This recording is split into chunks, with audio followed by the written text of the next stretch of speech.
The auction listing seemed too bizarre to be real. A genuine World War II Duku amphibious vehicle, submerged in a northern European lake for more than 7 decades, finally located by sonar and ready for recovery. The twin brothers had built their reputation restoring military vehicles, but this particular opportunity presented something different. The seller's notes mentioned one peculiar detail that made their decision immediate. The cargo hold had never been breached. Whatever the vehicle had been carrying when it went down in the winter of 1945 remained sealed inside, preserved by the cold depths and the airtight compartment design that had somehow maintained its integrity through all those years beneath the surface. The brothers placed their bid without hesitation, their minds already racing through the possibilities of what might await discovery. Military vehicles from that era often transported equipment, supplies, ammunition, or personal effects of soldiers. The mystery of an unopened cargo hold from the final months of the war created an irresistible pull. Within 48 hours, they received confirmation that their offer had been accepted. The amphibious tank was theirs, along with all the secrets it contained. But before we dive deeper into this incredible discovery, if you're enjoying this journey into hidden history, make sure you hit that subscribe button and turn on notifications so you never miss another amazing story. And if you really want to support the channel and get exclusive behind-the-scenes content, consider becoming a member with super thanks. It helps us bring you more incredible stories like this one. Also, drop a comment and let us know where in the world you're watching from right now. We love hearing from our global community of history and adventure enthusiasts. The recovery operation proved far more complex than the brothers had initially anticipated. The lake where the DUKW had rested for decades was located in a remote region, accessible only by rough logging roads that had deteriorated significantly over the years.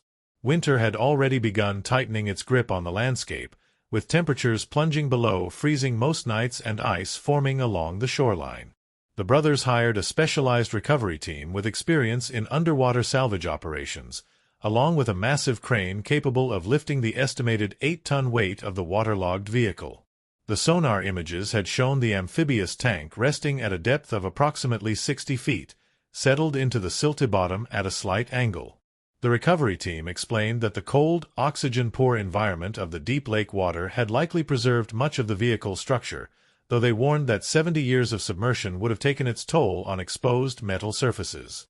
The brothers watched from a support boat as divers descended to attach heavy-duty lifting cables to reinforced points on the Duku's frame, working carefully to ensure the compromised structure wouldn't collapse under its own weight during the ascent. The moment when the amphibious vehicle broke the surface after 7 decades of darkness created an image the brothers would never forget. Water poured from every seam and opening, streaming off the hull in sheets as the crane slowly hoisted the massive machine higher. The original paint had long since disappeared, replaced by a thick coating of rust, algae, and accumulated sediment that gave the vehicle an almost organic appearance, as though it had become part of the lake itself. Yet despite the obvious deterioration, the basic structure remained remarkably intact. The 6 wheels, though corroded, were still attached. The boat-like hull maintained its distinctive shape. And most importantly, the cargo compartment hatch on the rear section appeared completely sealed, its locking mechanisms frozen in place by rust and time. Transporting the recovered amphibious tank to the brothers' restoration facility required obtaining special permits for moving the oversized load through several counties. They rented a flatbed trailer designed for heavy equipment and made the journey slowly, attracting stares and questions at every stop. Local news picked up the story, running brief segments about the twin brothers who had purchased a sunken World War II vehicle with a sealed cargo hold. Speculation ran wild in online forums dedicated to military history. Some suggested the compartment might contain valuable artifacts or military equipment. Others theorized about wartime documents or perhaps even valuables being smuggled to safety in the final chaotic months of the European conflict. A few voices urged caution, warning about the possibility of unexploded ordnance or other dangerous materials that might have been transported in such vehicles. The brothers maintained their focus on the careful process ahead. They had worked with enough military vehicles to understand that rushing into opening sealed compartments from the war era could indeed present hazards. Their first priority involved stabilizing the vehicle structure and thoroughly documenting its condition before attempting to access the cargo hold. They positioned the DUKW inside their largest workshop, where industrial dehumidifiers ran constantly to begin the slow process of drying out the waterlogged components. Powerful work lights illuminated every angle of the amphibious tank as the brothers began their initial assessment. The vehicle's identification numbers had been obliterated by decades of corrosion, making it difficult to trace its specific history through military records. However, certain design features and manufacturing details suggested it had been produced sometime in 1944, likely seeing service during the final year of the war. Dukus had played crucial roles in numerous military operations, particularly amphibious landings where their ability to transition from water to land made them invaluable for moving supplies and personnel from ships to beaches. This particular vehicle had somehow ended up in a landlocked lake in northern Europe, far from any coastline, raising immediate questions about its final mission and how it came to rest at the bottom. The brothers spent days carefully cleaning away decades of accumulated sediment and biological growth from the hull, revealing more details about the vehicle's construction and condition. The rubber seals around the cargo compartment hatch had somehow maintained enough integrity to keep the interior space watertight, though they crumbled at the slightest touch during the cleaning process. The locking mechanism consisted of heavy-duty latches designed to keep the hatch secure even in rough seas, now frozen solid by rust. Attempting to force them open could damage whatever waited inside, so the brothers took their time, applying penetrating oil and using heat guns to carefully work on loosening the corroded metal. Research into historical records provided some context about military operations in the region during the final months of World War II. The area had seen significant troop movements as Allied forces advanced and German units retreated or surrendered. Numerous accounts mention the chaos of that period, with military equipment being abandoned, hidden, or repurposed in unexpected ways. The presence of an amphibious vehicle in a landlocked lake suggested either an accident during transport or possibly a deliberate decision to conceal the vehicle and its cargo. The brothers discovered references to several DUKW units that had been reported as lost or missing from inventory logs during that time frame, though matching their specific vehicle to those records proved impossible without identification numbers. As they continued working on the corroded latches, the brothers couldn't help but speculate about what the cargo hold might contain. Military records indicated Dukus typically transported ammunition, food supplies, medical equipment, communication gear, or personnel equipment. However, the deliberate sealing of the cargo compartment suggested something more significant. Rumors had persisted for decades about various treasures, artifacts, and sensitive materials that had been moved hurriedly as the war reached its conclusion, with some items never reaching their intended destinations. Could this sealed compartment contain something related to those shadowy final days of the conflict? The breakthrough came on a cold morning 2 weeks after the recovery operation. The brothers had been working methodically on the third latch, applying heat and penetrating oil in careful cycles, when they felt the corroded metal finally give way.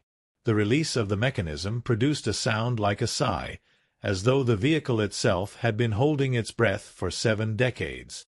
The remaining latches surrendered more quickly now that the brothers understood the technique, and soon all the locking mechanisms had been freed from their rust-bound imprisonment. Neither brother wanted to rush the moment of opening the hatch. They had spent weeks working toward this point, and the anticipation had built to an almost unbearable level. They checked and rechecked their safety equipment, ensuring they had proper respirators in case the sealed compartment contained stale air, mold, or other potentially hazardous materials.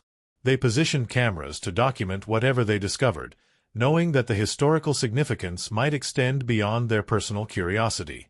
Finally, with both brothers gripping the hatch handle, they pulled together, feeling the seal break as the heavy door swung open for the first time in 70 years.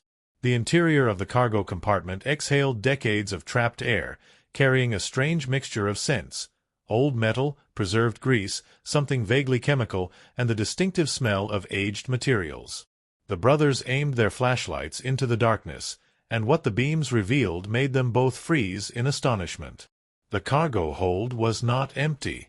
It was not filled with standard military supplies. Instead, the space contained dozens of carefully packed wooden crates, each one marked with stenciled German text and military symbols. The crates appeared to be in remarkably good condition, the sealed environment having protected them from the lake water that would have destroyed their contents. The brothers carefully extracted the first crate, noting its substantial weight and the sound of multiple objects shifting inside. The wooden construction had held up surprisingly well, though the aged fasteners required careful handling. Using conservation techniques they had learned from working with historical artifacts, they slowly pried open the lid, mindful not to damage whatever lay inside. What they discovered beneath the packing material made their hands shake with excitement and disbelief.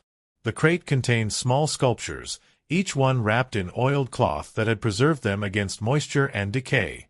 As the brothers unwrapped the first piece, they found themselves holding a bronze figurine of extraordinary detail and apparent age, clearly an artifact of significant value. Additional crates revealed similar contents: more sculptures, decorative objects, ornate metalwork, and items that appeared to be of museum quality. Some pieces bore labels or tags with catalog numbers and location names, suggesting these were documented artifacts rather than random collections. The implications began settling over the brothers like a heavy weight. They were not looking at standard military cargo. These appeared to be cultural artifacts, art objects, and historical items that had been packed and transported with great care. The German markings on the crates and the time frame of the vehicle's sinking pointed toward a disturbing possibility. During the final years of World War II, enormous quantities of art, cultural artifacts, and valuables had been systematically looted from occupied territories, museums, private collections, and cultural institutions across Europe. Much of this stolen heritage had been recovered after the war, but significant amounts remained missing, hidden away, or lost during the chaos of the conflict's conclusion.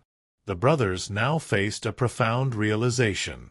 They had not simply recovered an interesting military vehicle with mysterious cargo. They had potentially discovered a cache of looted cultural heritage that had been hidden away for 7 decades. The sealed cargo compartment had become an unintentional time capsule, preserving not just physical objects but evidence of historical crimes and the displacement of cultural property that had affected countless communities and institutions. Their initial excitement transformed into a more complex emotional state combining wonder, responsibility, and the weight of historical significance. These artifacts, whatever their specific origins, represented more than valuable objects. They were pieces of cultural heritage that belonged to their original owners or the communities and institutions from which they had been taken. The brothers understood that their role had shifted from treasure hunters to custodians of historical evidence. Their next steps would need to be taken with extreme care and ethical consideration. The brothers documented every item they removed from the cargo hold, photographing each artifact from multiple angles and recording detailed notes about its condition and any identifying marks. They handled everything with cotton gloves, aware that their fingerprints could potentially contaminate evidence that might be important for historical research or legal proceedings. The variety of objects suggested the crate had been assembled hastily, combining items from different sources rather than representing a coherent collection. Some pieces appeared to be ancient, possibly archaeological artifacts. Others seemed more recent, including decorative arts from various European cultural traditions. One crate contained something particularly striking: a collection of illuminated manuscript pages, each one protected by layers of acid-free paper that someone had carefully placed decades ago. The pages featured elaborate calligraphy and miniature paintings with gold leaf details, clearly removed from religious or historical texts of significant age and value. The brothers recognized immediately that these fragile documents would require specialized conservation expertise. They carefully resealed that particular crate after initial documentation, understanding that exposure to air and light could cause rapid deterioration of materials that had been preserved in darkness for so long. As they continued the careful excavation of the cargo hold, the brothers discovered that not everything inside consisted of artifacts and art objects. Several crates contained documents, ledgers, and files, many bearing official German military stamps and classifications. While the brothers could not read German fluently, they recognized enough to understand these were administrative records, possibly related to the cataloging and movement of the artifacts. These papers might provide crucial information about the origins of the objects and the circumstances of their displacement. The deepest crates in the cargo hold revealed yet another layer to the mystery. These containers held personal effects, jewelry, watches, silver tableware, and other valuable items that appeared to have come from multiple different sources. Unlike the curated artifacts and art objects in the other crates, these items seemed more random, less systematically organized. Some pieces bore engraved names or initials. Others had photographs tucked alongside them, showing families and individuals whose faces stared out from the past, frozen in moments of happiness from before their world had been torn apart. The implications were heartbreaking. These were not just valuable objects but personal treasures, links to individual lives and stories that had been interrupted by violence and displacement. The brothers worked through the night, driven by a mixture of compulsion and responsibility. Every item they documented represented a piece of a larger puzzle, a fragment of history that had been hidden away at the bottom of a lake for 7 decades. The amphibious tank had served as an unlikely vault, preserving evidence of historical events that remained painful and significant decades later. The cold lake water and sealed compartment had combined to create nearly perfect preservation conditions, protecting materials that would have deteriorated rapidly under normal circumstances. By dawn, they had completely emptied the cargo hold and catalogued its contents. The workshop looked like a museum storage facility, with dozens of crates and hundreds of individual items carefully arranged and documented. The brothers sat exhausted among the artifacts, grappling with the magnitude of what they had discovered and the complex responsibilities now facing them. Their simple plan to restore an interesting military vehicle had transformed into something far more significant and demanding. The first step involved contacting appropriate authorities. The brothers reached out to cultural heritage specialists at a nearby university, explaining the situation and requesting guidance. Within hours, experts began arriving at the workshop, their expressions shifting from skepticism to amazement as they examined the recovered artifacts. Preliminary assessments confirmed the brothers' suspicions. These were indeed objects of significant cultural and historical value, many likely looted during World War II. The documents and ledgers would require translation and analysis by historians specializing in that period, but initial examinations suggested they contained detailed records of where specific items had been taken from and how they had been transported. The discovery attracted international attention within days. News organizations from multiple countries ran stories about the sealed amphibious tank and its extraordinary cargo. Museums and cultural institutions that had lost artifacts during the war began reaching out, hoping that some of their missing pieces might be among the recovered items. Descendants of families who had lost valuables during the conflict contacted the brothers, describing specific items and asking whether anything matched their descriptions. Each inquiry represented individual stories of loss and the hope for some form of historical justice or closure. The legal and ethical complexities proved substantial. While the brothers had legally purchased the sunken vehicle at auction, the ownership of its contents fell under entirely different legal frameworks. International treaties and national laws governing looted cultural property and war crimes evidence created complex jurisdictions and responsibilities. The brothers worked closely with government officials, cultural heritage experts, and legal advisors to ensure everything was handled appropriately. Their goal remained clear: ensure these artifacts were returned to their rightful owners or, where that proved impossible, placed in appropriate institutions where they could be preserved and their stories told. The process of researching each item's provenance and attempting to trace it back to its origins became a massive undertaking involving historians, researchers, and experts from multiple countries. Some pieces could be identified relatively quickly through catalog numbers or distinctive characteristics. Others required extensive investigation, comparing the artifacts against wartime records, museum inventories, and documentation of looted property. The illuminated manuscript pages, for example, were eventually matched to a monastery library that had been systematically looted in 1943, with the religious community believing these particular pages had been lost forever. The personal effects proved simultaneously the most heartbreaking and most rewarding to research.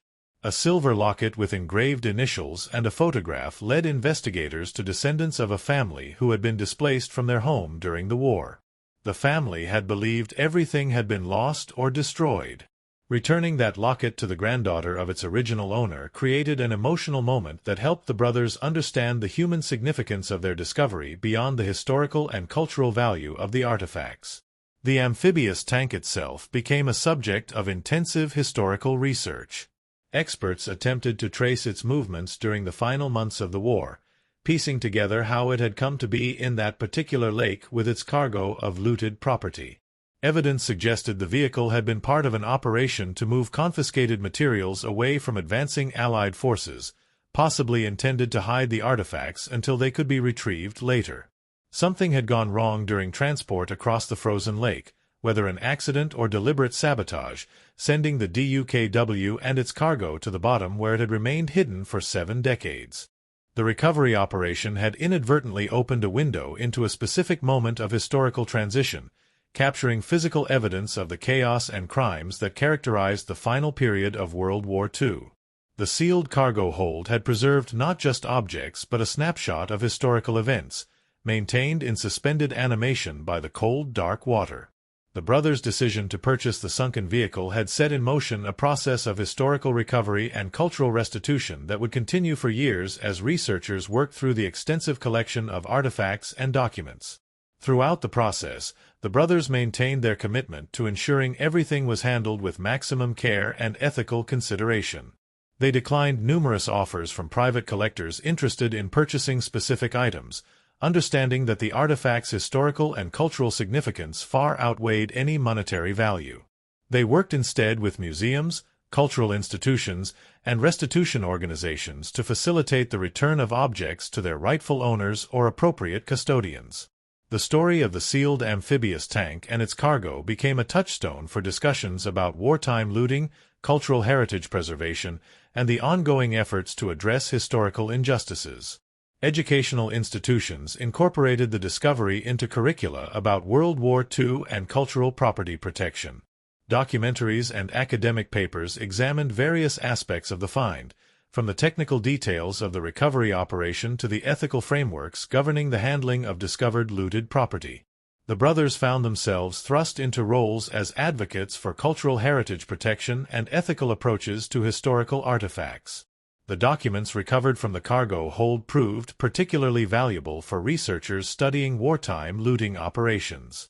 The detailed ledgers and administrative records provided evidence of systematic confiscation operations, documenting what had been taken, from where, and how it had been processed and transported.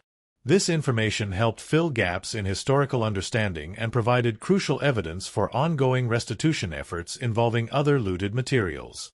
Several long-standing mysteries about missing cultural property were partially resolved through information contained in those waterlogged but preserved files. As months passed and the research continued, the brothers reflected on how dramatically their lives had changed since placing that initial auction bid. What had begun as an interesting restoration project had transformed into something far more significant, connecting them to histories and communities they had never imagined encountering.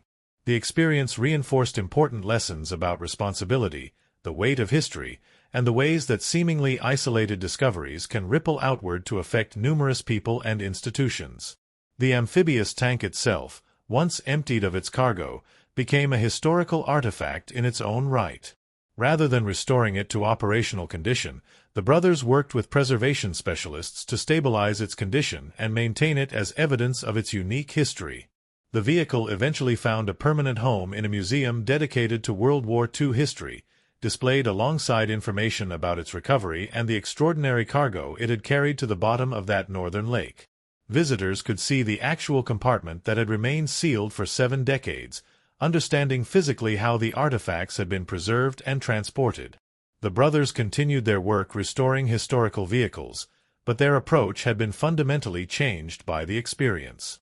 They developed new protocols for handling recovered military vehicles, always conscious of the possibility that sealed compartments or hidden spaces might contain more than expected. They became consultants for other restoration specialists and recovery operators, sharing their knowledge about proper documentation and ethical handling of historical materials. Their workshop transformed partially into a research facility, equipped with proper conservation equipment and documentation systems for dealing with sensitive historical finds. Looking back at that moment when they first opened the sealed cargo hatch, the brothers recognized how their lives had been redirected by what they discovered inside. The artifacts had been hidden away, but their stories demanded to be told, their origins acknowledged, and their significance recognized. The amphibious tank had served as an unlikely guardian of cultural heritage, its sealed compartment protecting treasures that belonged to the world even as they rested forgotten at the bottom of a cold lake.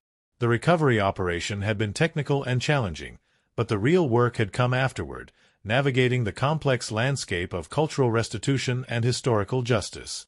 The experience taught them that discovery carries responsibility, that finding something does not grant ownership, and that the most valuable treasures are not always the most monetarily valuable. The personal effects that meant everything to specific families, the cultural artifacts that represented collective heritage, and the documents that illuminated historical events all carried significance that transcended their material worth. The brothers had become part of a larger process of historical recovery and cultural healing, their role extending far beyond the initial excitement of opening a sealed compartment. And if you've made it this far in this incredible journey, we truly appreciate you being part of our community. This story represents exactly why we do what we do, uncovering amazing tales of history, mystery, and discovery. If you haven't already subscribed, now's the perfect time to hit that button and join thousands of other viewers who love these stories. Consider supporting us with super thanks to help us continue bringing you the most fascinating content. And seriously, drop a comment right now and tell us where you're watching from. We read every single one and love connecting with viewers from around the world. These stories are amazing, but it's your engagement that makes this channel what it is. Thank you for watching, and we'll see you in the next adventure.